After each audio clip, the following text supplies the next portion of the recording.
4G internet ব্যবহার করতেছি কিন্তু আমরা স্পিড পাচ্ছি না। তো যদি এমনটি সমস্যা হয় তাহলে আজকের ভিডিওটি আপনার জন্য। তো আমরা কিভাবে 4G স্পিড ব্যবহার করে অধিক পরিমাণ স্পিড পেতে পারি আজকে ভিডিওতে সেটিকে দেখানো হবে। তো সর্বপ্রথম আমাদের যে কাজটি করতে হবে সেটি হচ্ছে আমাদের মোবাইলে যে সেটিংস অপশন আছে এই সেটিংস অপশনে আমাদের প্রবেশ করতে হবে।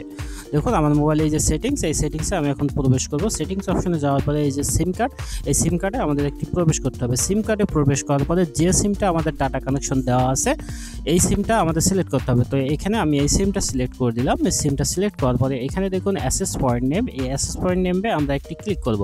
অ্যাক্সেস পয়েন্ট নেমে ক্লিক করার পরে এখানে দেখুন নিউ এপিএন, এখানে আমরা একটি ক্লিক করব। এরপরে আমাদের যে কাজটি করতে হবে এখানে যে নেমটি আছে এই নেমে আমাদেরকে লিখতে হবে 8.8.8।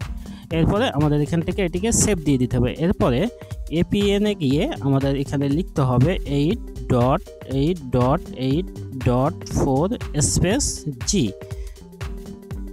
এবার এটিকে সেভ করে দিবে। এরপরে আমাদের যে কাজটি করতে হবে সেটা হচ্ছে এখানে যে সার্ভার দেখতে পাচ্ছেন এই সার্ভারে যেতে হবে। সার্ভারে গিয়ে এখানে লিখতে হবে www.google.com।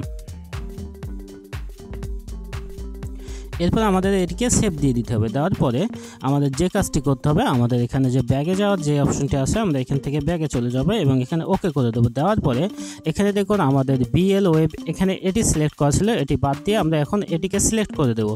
দেখুন আমরা এখন এটিকে সিলেক্ট করে দেবো। দেওয়ার সাথে সাথে আমাদের ইন্টারনেট স্পিডটা আগের চেয়ে অনেক বেশি পরিমাণে বেড়ে যাবে। তো এই ছিল বন্ধুরা আজকের মতো ভিডিও। ধন্যবাদ।